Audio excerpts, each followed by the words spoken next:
ಕದನ ವಿರಾಮ ಘೋಷಣೆ ಆದ ಕೆಲವೇ ಗಂಟೆಗಳಲ್ಲಿ ಪಾಕಿಸ್ತಾನ ಮತ್ತೆ ತನ್ನ ಕುತಂತ್ರ ಬುದ್ಧಿಯನ್ನು ತೋರಿಸಿರುವಂತಹದ್ದು. ಈ ತರದ ಒಂದು ಒಪ್ಪಂದಕ್ಕೆ ಪಾಕಿಸ್ತಾನವೇ ಭಾರತದ ಮುಂದೆ ಮಂಡಿ ಊರಿತ್ತು. ಹೇಗಾದ್ರೂ ಮಾಡಿ ನಮ್ಮನ್ನ ಬಚಾವ್ ಮಾಡಿ ಅನ್ನುವಂಥ ನಿಟ್ಟಿನಲ್ಲಿ, ಈ ಯುದ್ಧ ಬೇಡ ಅನ್ನುವಂಥ ನಿಟ್ಟಿನಲ್ಲಿ ಮನವಿಯನ್ನ ಮಾಡಿಕೊಂಡಿತ್ತು. ಭಾರತ ಕೂಡ ಈ ಕದನ ವಿರಾಮ ಒಪ್ಪಂದಕ್ಕೆ ಒಪ್ಪಿಗೆಯನ್ನು ಸೂಚಿಸಿತ್ತು. ಆದರೆ ಈಗ ಪಾಕಿಸ್ತಾನ ನಿರಂತರವಾದಂತಹ ಕದನ ವಿರಾಮವನ್ನು ಉಲ್ಲಂಘನೆ ಮಾಡ್ತಾ ಇದೆ. ರಜೌರಿ, ಪೂಂಚ್ ಜೊತೆಗೆ ರಾಜಸ್ಥಾನದ ಕೆಲವು ಪ್ರದೇಶಗಳಲ್ಲಿ ಕೂಡ ಡ್ರೋನ್ ಹಾರಾಟ ಆಗಿದೆ. ಮತ್ತೆ ಆರ್ಟಿಲರಿ ಗನ್ಗಳನ್ನು ಯೂಸ್ ಮಾಡಿ ಕದನ ವಿರಾಮವನ್ನು ಉಲ್ಲಂಘನೆ ಮಾಡ್ತಿದೆ ಅನ್ನುವಂಥದ್ದು ಗೊತ್ತಾಗ್ತಾ ಇದೆ. ಹೀಗಾಗಿ ಓಮರ್ ಅಬ್ದುಲ್ಲಾ ಅವರು ಕೂಡ ಟ್ವೀಟ್ ಮಾಡಿದ್ದಾರೆ. ಈ ಒಂದು ಏನು ಸೀಸ್ ಫೈರ್ ಅನ್ನುವಂಥದ್ದಕ್ಕೆ ಏನು ಅರ್ಥ ಬಂತು, ಮತ್ತೆ ಈ ಸೀಸ್ ಫೈರ್ ಉಲ್ಲಂಘನೆ ಆಗ್ತಾ ಇದೆ, ಕದನ ವಿರಾಮ ಉಲ್ಲಂಘನೆಯನ್ನ ಪಾಕಿಸ್ತಾನ ಮಾಡ್ತಾ ಇದೆ ಅನ್ನುವಂಥದ್ದನ್ನ ಜಮ್ಮು ಕಾಶ್ಮೀರ ಸಿಎಂ ಓಮರ್ ಅಬ್ದುಲ್ಲಾ ಅವರು ಈಗ ಹೇಳ್ತಾ ಇರುವಂತಹದ್ದು. ಮುಖ್ಯವಾಗಿ ಈಗ ಪಾಕಿಸ್ತಾನ ಕೆಲವೇ ಗಂಟೆಗಳಲ್ಲಿ, ಅಂದ್ರೆ ಕದನ ವಿರಾಮ ಆದಂತಹ ಕೆಲವೇ ಗಂಟೆಗಳಲ್ಲಿ ಮತ್ತೆ ತನ್ನ ಕುತಂತ್ರ ಬುದ್ಧಿಯನ್ನು ತೋರಿಸ್ತಾ ಇರುವಂತಹದ್ದು. ಗಡಿಯಾದ್ಯಂತ ಜಮ್ಮುವಿನ ಕೆಲವು ಪ್ರದೇಶಗಳಲ್ಲಿ ಈಗ ಗುಂಡಿನ ದಾಳಿಯ ಸದ್ದು ಕೇಳಿಸ್ತಾ ಇರುವಂತಹದ್ದು. ಮುಖ್ಯವಾಗಿ ಕದನ ವಿರಾಮವನ್ನ ಪಾಕಿಸ್ತಾನ ಉಲ್ಲಂಘನೆಯನ್ನ ಮಾಡ್ತಿದೆ. ತಾನು ಏನು ಮಾತನ್ನ ಕೊಟ್ಟಿತ್ತು ಅದನ್ನ ಉಳಿಸ್ಕೊಳ್ತಿಲ್ಲ ಪಾಕಿಸ್ತಾನ. ಮುಖ್ಯವಾಗಿ ಎರಡು ದೇಶಗಳು ಒಂದು ಒಪ್ಪಂದಕ್ಕೆ ಬಂದಿದ್ದು. ಅಮೆರಿಕದ ಅಧ್ಯಕ್ಷರಾದ ಟ್ರಂಪ್ ಅವರು ಕೂಡ ಹೇಳಿದ್ರು, ಇದು ಒಪ್ಪಂದ ಆಗಿದೆ, ಕದನ ವಿರಾಮ ಆಗಿರುವಂತಹದ್ದು. ಎರಡೂ ದೇಶಗಳಲ್ಲಿ ವಾಯು ದಾಳಿ ಆಗಿರ್ಬೋದು, ನೌಕಾ ದಾಳಿ ಆಗಿರ್ಬೋದು, ಹಾಗೂ ಭೂಸೇನೆಯ ದಾಳಿ ಆಗಿರ್ಬೋದು, ಯಾವುದು ಕೂಡ ಇರೋದಿಲ್ಲ 5 ಗಂಟೆಯ ನಂತರ ಅನ್ನುವಂಥದ್ದನ್ನು ಹೇಳಿದ್ರು. ಆದರೆ 7 ಗಂಟೆಯ ನಂತರ, 7-8 ಗಂಟೆಯ ನಂತರ ಮತ್ತೆ ಗುಂಡಿನ ಶಬ್ದಗಳು ಕೇಳಿಸ್ತಾ ಇರುವಂತಹದ್ದು. ಗಡಿಯಾದ್ಯಂತ ರಜೌರಿ, ಪೂಂಚ್ ಮತ್ತೆ ಇನ್ನು ಹಲವು ಪ್ರದೇಶಗಳಲ್ಲಿ, ರಾಜಸ್ಥಾನದ ಹಲವು ಪ್ರದೇಶಗಳಲ್ಲಿ ಡ್ರೋನ್ ದಾಳಿ ಆಗಿದೆ ಅನ್ನುವಂತಹ ಮಾಹಿತಿ ಸಿಗ್ತಾ ಇದೆ. ಇನ್ನಷ್ಟು ಮಾಹಿತಿ ಬರಬೇಕಾಗಿದೆ. ಯಾಕಂತಂದ್ರೆ ಕದನ ವಿರಾಮವನ್ನ ಪದೇ ಪದೇ ಪಾಕಿಸ್ತಾನ ಉಲ್ಲಂಘನೆ ಮಾಡ್ತಾ ಇದೆ. ಜಮ್ಮು ಕಾಶ್ಮೀರದ ಅನೇಕ ಕಡೆ ಸೀಸ್ ಫೈರ್ ಅನ್ನ ಉಲ್ಲಂಘನೆಯನ್ನ ಪಾಕಿಸ್ತಾನ ಮಾಡ್ತಾ ಇರುವಂತಹದ್ದು. ಬಹು ಮುಖ್ಯವಾಗಿ ಶ್ರೀನಗರದ ಆರ್ಮಿ ಬೇಸ್ ಮೇಲೆ ಡ್ರೋನ್ ಅಟ್ಯಾಕ್ ಮಾಡೋದಕ್ಕೆ ಪಾಕಿಸ್ತಾನದ ಸೈನಿಕರು ಪ್ರಯತ್ನವನ್ನು ಪಟ್ಟರು. ಅದನ್ನ ಈಗ ಹೊಡೆದುರುಳಿಸಿರುವಂತಹದ್ದು ಡ್ರೋನ್ ಅನ್ನ. ಮುಖ್ಯವಾಗಿ ಶ್ರೀನಗರದಲ್ಲಿ ಇರ್ತಕ್ಕಂತಹ ಪ್ರಮುಖ ಸೇನಾ ನೆಲೆ ಏನಿದೆ, ಇಲ್ಲಿ ಡ್ರೋನ್ ಅಟ್ಯಾಕ್ ಮಾಡಬೇಕು ಅನ್ನುವಂಥ ನಿಟ್ಟಿನಲ್ಲಿ ಪಾಕಿಸ್ತಾನ ಪ್ರಯತ್ನವನ್ನು ಮಾಡಿತ್ತು.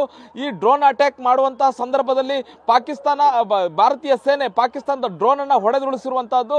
ಕೇವಲ ಶ್ರೀನಗರ ಮಾತ್ರ ಅಲ್ಲ, ಬಹುತೇಕ ಕಡೆ ಕದನ ವಿರಾಮವನ್ನ ಪಾಕಿಸ್ತಾನ ಉಲ್ಲಂಘನೆಯನ್ನ ಮಾಡ್ತಾ ಇರ್ತಕ್ಕಂಥದ್ದು. ಬಹು ಮುಖ್ಯವಾಗಿ ರಜೌರಿ, ಪೂಂಚ್, ಇನ್ನು ಪಂಜಾಬ್ನ ಬಹುತೇಕ ಪ್ರದೇಶಗಳ ಕಡೆ ಡ್ರೋನ್ ಅನ್ನ ಹಾರಿಸಿ ತನ್ನ ಉದ್ದಟತನವನ್ನ ಪಾಕಿಸ್ತಾನ ಮತ್ತೆ ಮೆರೆದಿರುವಂತ ಮತ್ತೆ ಖ್ಯಾತಿಯನ್ನ ತೆಗಿತಾ ಇದೆ. ಸೀಸ್ ಫೈರ್ ಆದಂತಹ ಕೆಲವೇ ಕ್ಷಣಗಳಲ್ಲಿ ಮತ್ತೆ ಸೀಸ್ ಫೈರ್ ಅನ್ನ ಉಲ್ಲಂಘನೆಯನ್ನ ಮಾಡ್ತಾ ಇದೆ. ಕದನ ವಿರಾಮವನ್ನ ಪಾಕಿಸ್ತಾನ ಮತ್ತೆ ಉಲ್ಲಂಘನೆಯನ್ನ ಮಾಡಿರುವಂತಹದ್ದು. ಇದನ್ನ ಜಮ್ಮು ಕಾಶ್ಮೀರದ ಮುಖ್ಯಮಂತ್ರಿಯಾದಂಥ ಓಮರ್ ಅಬ್ದುಲ್ಲಾ ಅವರು ಹೇಳ್ತಾ ಇದ್ದಾರೆ. ವಿಡಿಯೋ ಶೇರ್ ಮಾಡುವ ಮೂಲಕ ಅವರೇ ಹೇಳ್ತಿದ್ದಾರೆ, ಪಾಕಿಸ್ತಾನ ಮತ್ತೆ ಕದನ ವಿರಾಮವನ್ನ ಉಲ್ಲಂಘನೆ ಮಾಡ್ತಾ ಇದೆ. ಕದನ ವಿರಾಮಕ್ಕೆ ಏನು ಅರ್ಥ ಬಂತು ಅನ್ನುವಂಥ ನಿಟ್ಟಿನಲ್ಲಿ ಅವರು ಪ್ರಶ್ನೆಯನ್ನ ಮಾಡಿರುವಂತಹದ್ದು. ಬಹುತೇಕ ಕಡೆ ಡ್ರೋನ್ ಅಟ್ಯಾಕ್ ಆಗ್ತಿದೆ.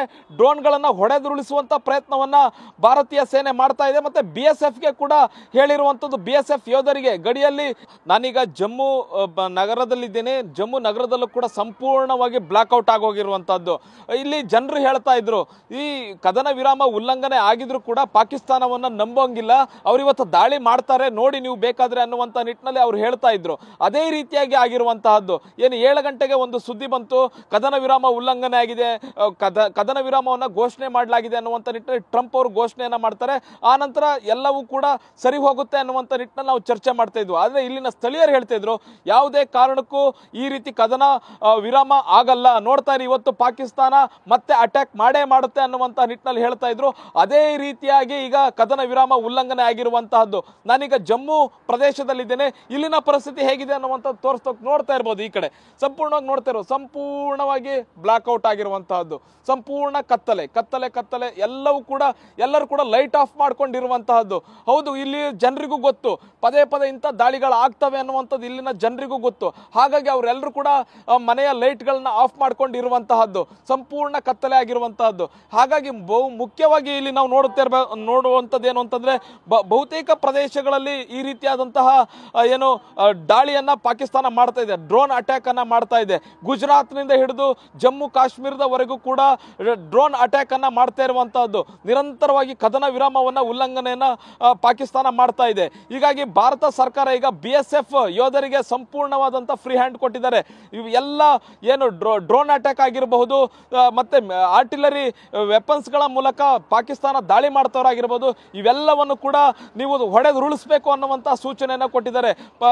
ಜಮ್ಮು ಕಾಶ್ಮೀರ ಮುಖ್ಯಮಂತ್ರಿ ಆದಂತಹ ಓಮರ್ ಅಬ್ದುಲ್ಲಾ ಅವರು ಸ್ವತಃ ಕೇಳ್ಕೊಂಡಿದ್ದಾರೆ, ಯಾಕೆ ಈ ತರ ಸೀಸ್ ಫೈರ್ ಆಗಿದೆ ಆದ್ರೂ ಯಾಕೆ ಈ ತರ ದಾಳಿ ಮಾಡ್ತಾ ಇದ್ದೀರಿ ಅನ್ನುವಂಥ ನಿಟ್ಟಿನಲ್ಲಿ ಪಾಕಿಸ್ತಾನವನ್ನ ಕೇಳ್ತಾ ಇದ್ದಾರೆ.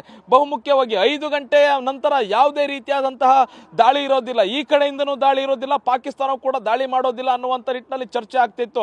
ಆದರೆ 8 ಗಂಟೆ 7:15 ಗಂಟೆ ಆದ ತಕ್ಷಣವೇ ಶ್ರೀನಗರದ ಮೇಲೆ ಡ್ರೋನ್ ಅಟ್ಯಾಕ್ ಆಗುತ್ತೆ. ಮುಖ್ಯವಾಗಿ ಸೇನಾ ನೆಲೆಯನ್ನ ಗುರಿಯಾಗಿಸಿಕೊಂಡು ಈ ತರದೊಂದು ದಾಳಿ ಮಾಡಲಿಕ್ಕೆ ಪ್ರಯತ್ನವನ್ನ ಮಾಡ್ತಾರೆ.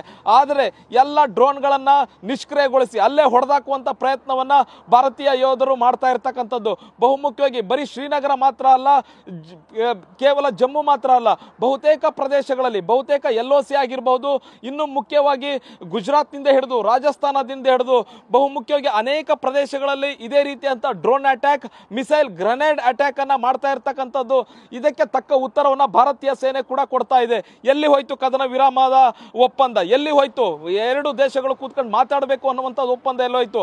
ಅಮೆರಿಕ ಇದ್ರ ಬಗ್ಗೆ ನಾವು ಮಾತಾಡಿದ್ದೀವಿ, 48 ಗಂಟೆಗಳ ಕಾಲ ಚರ್ಚೆ ಮಾಡಿದ್ದೀವಿ, ಪಾಕಿಸ್ತಾನ ಕೂಡ ಒಪ್ಕೊಂಡಿದೆ, ಪಾಕಿಸ್ತಾನ ಭಾರತದ ಮುಂದೆ ಮಂಡಿ ಊರಿದೆ, ನಮಗೆ ಜೀವದಾನ ನೀಡಿ ಅನ್ನುವಂಥ ನಿಟ್ಟಿನಲ್ಲಿ ಪಾಕಿಸ್ತಾನ ಕೇಳ್ಕೊಂಡಿದೆ ಅನ್ನುವಂಥದ್ದನ್ನ ಚರ್ಚೆ ಆಗ್ತಿತ್ತು. ಹಾಗಾದ್ರೆ ಎಲ್ಲಿ ಹೋಯ್ತು? ಪಾಕಿಸ್ತಾನದ ಕುತಂತ್ರ ಬುದ್ಧಿ, ನರಿ ಬುದ್ಧಿ ಎಲ್ಲರಿಗೂ ಕೂಡ ಗೊತ್ತಿತ್ತು, ಇಲ್ಲಿಯ ಜನರಿಗೆ ಗೊತ್ತಿತ್ತು. ಜನರು ಹೇಳ್ತಾ ಇದ್ರು ಇದು ಆಗೋದಿಲ್ಲ ನೋಡಿ, ಕದನ ವಿರಾಮ ಯಾವುದೇ ಕಾರಣಕ್ಕೂ ಆಗೋದಿಲ್ಲ, ಅವರು ಅಟ್ಯಾಕ್ ಮಾಡೇ ಮಾಡ್ತಾರೆ ಅನ್ನುವಂಥದ್ದನ್ನ ಇಲ್ಲಿನ ಜನರು ಹೇಳ್ತಾ ಇದ್ರು. ಅದೇ ರೀತಿಯಾಗಿರುವಂತಹದ್ದು ಇಲ್ಲಿ ಸರ್ಕಾರ ಸೂಚನೆ ಕೊಡೋದಕ್ಕಿಂತ ಮುಂಚೆ ಎಲ್ಲರೂ ಕೂಡ ಲೈಟ್ ಆಫ್ ಮಾಡ್ಕೊಂಡಿದ್ರು. ನೋಡ್ಬೋದು, ಎಲ್ಲ ಕೂಡ ಲೈಟ್ ಆಫ್ ಆಗಿದೆ, ಎಲ್ಲವೂ ಕೂಡ ಲೈಟ್ ಆಫ್ ಆಗಿರುವಂತಹದ್ದು.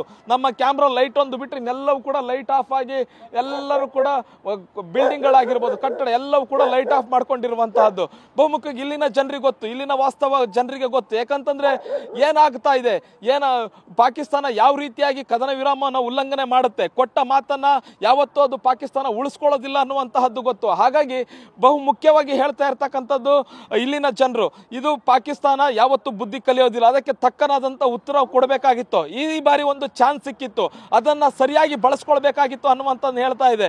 ಬಹುಮುಖ್ಯವಾಗಿ ನಾಳೆಗಳು ಏನ್ ಚರ್ಚೆ ಆಗುತ್ತೆ? ಈಗ ನಿರಂತರವಾಗಿ ಅಟ್ಯಾಕ್ ಆಗ್ತಾ ಇದೆ, ಶ್ರೀನಗರದ ಮೇಲೆ ಅಟ್ಯಾಕ್ ಆಗ್ತಾ ಇದೆ, ಜಮ್ಮುವಿನ ಕೆಲವು ಪ್ರದೇಶಗಳ ಮೇಲೆ ಅಟ್ಯಾಕ್ ಆಗ್ತಾ ಇದೆ, ಉರಿ, ಪೂಂಚ್, ರಜೌರಿ ಅನೇಕ ಪ್ರದೇಶಗಳ ಮೇಲೆ ಅಟ್ಯಾಕ್ ಆಗ್ತಾ ಇರುವಂತಹದ್ದು.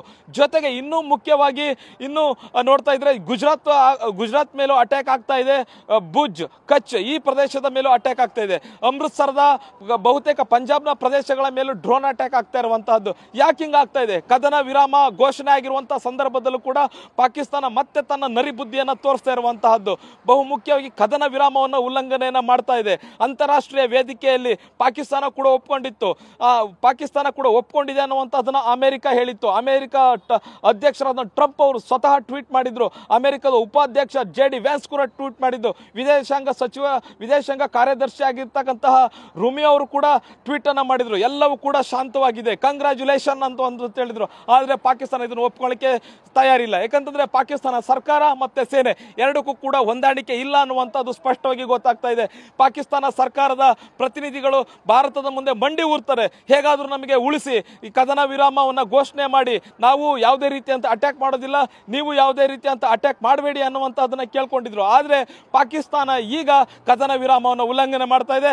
ಪಾಕಿಸ್ತಾನಿ ಸೈನಿಕರು ಪದೇ ಪದೇ ಗುಂಡಿನ ದಾಳಿಯನ್ನ ಮಾಡ್ತಾ ಇದ್ದಾರೆ. ಆರ್ಟಿಲರಿ ಆರ್ಟಿಲರಿ ವೆಪನ್ಸ್ ಗಳನ್ನ ಯೂಸ್ ಮಾಡಿಕೊಂಡು ಭಾರತದ ಕಡೆಗೆ ದಾಳಿಯನ್ನ ಮಾಡ್ತಾ ಇದ್ದಾರೆ, ಡ್ರೋನ್ ಅಟ್ಯಾಕ್ ಅನ್ನ ಮಾಡ್ತಾ ಇದ್ದಾರೆ, ಮಿಸೈಲ್ ಅಟ್ಯಾಕ್ ಅನ್ನ ಮಾಡ್ತಾ ಇದ್ದಾರೆ. ಸ್ವತಃ ಜಮ್ಮು ಕಾಶ್ಮೀರ ಮುಖ್ಯಮಂತ್ರಿ ಆದಂತಹ ಓಮರ್ ಅಬ್ದುಲ್ಲಾ ಅವರು ಇದನ್ನ ಹೇಳ್ತಾ ಇದ್ದಾರೆ, ಯಾಕೆ ಈ ತರ ಅಟ್ಯಾಕ್ ಅನ್ನ ಮಾಡ್ತಾ ಇದ್ದೀರಿ? ಕದನ ವಿರಾಮ ಘೋಷಣೆ ಆಗಿದೆ, ಆದ್ರೂ ಕೂಡ ನೀವು ಯಾಕೆ ಈ ತರದ ಅಟ್ಯಾಕ್ ಅನ್ನ ಮಾಡ್ತಾ ಇದ್ದೀರಿ ಅನ್ನುವಂತಹ ಪ್ರಶ್ನೆಯನ್ನ ಮಾಡಿದ್ದಾರೆ. ಇದು ಮತ್ತೆ ಚರ್ಚೆ ಆಗುತ್ತೆ. ಮತ್ತೆ BSF ಯೋಧರಿಗೆ ಸಂಪೂರ್ಣವಾದಂತಹ ಒಂದು ಬೆಂಬಲವನ್ನ ಕೊಡಲಾಗಿದೆ. ನೀವು ಸಮರ್ಥವಾಗಿ ಎದುರಿಸಿ ಮತ್ತೆ ಸಮರ್ಥವಾಗಿ ಪ್ರತಿದಾಳಿಯನ್ನ ಮಾಡಿ, ಪಾಕಿಸ್ತಾನದ ಏನ್ ದಾಳಿಯನ್ನ ಮಾಡ್ತಾ ಇದೆ ಮತ್ತೆ ಸಮರ್ಥವಾಗಿ ನೀವು ಎದುರಿಸಬೇಕು ಅನ್ನುವಂತಹ ಸೂಚನೆ ಸಿಕ್ಕಿರ್ತಕ್ಕಂಥದ್ದು. ಮತ್ತೆ BSF ಯೋಧರು ಕೂಡ ಸಮರ್ಥವಾಗಿ ಪಾಕಿಸ್ತಾನ ಮಾಡ್ತಿರ್ತಕ್ಕಂಥ ಅಟ್ಯಾಕ್ ಅನ್ನ ಸಂಪೂರ್ಣವಾಗಿ ಈಗ ಎದುರಿಸ್ತಿರುವಂತಹದ್ದು. ಮತ್ತೆ ಡ್ರೋನ್ ಎಲ್ಲೆಲ್ಲಿ ಅಟ್ಯಾಕ್ ಆಗ್ತಿದೆ ಅವೆಲ್ಲವನ್ನು ಕೂಡ ನಿಷ್ಕ್ರಿಯಗೊಳಿಸ್ತಾ ಇರ್ತಕ್ಕಂಥದ್ದು. ಯಾವುದೇ ಕಾರಣಕ್ಕೂ ಭಾರತ ನೆಲದಲ್ಲಿ ಹಾನಿ ಆಗಬಾರದು ಅನ್ನುವಂಥ ನಿಟ್ಟಿನಲ್ಲಿ ರಕ್ಷಾ ಕವಚದ ರೀತಿ ಭಾರತೀಯ ಯೋಧರು ಕೆಲಸ ಮಾಡ್ತಿರುವಂತಹದ್ದು.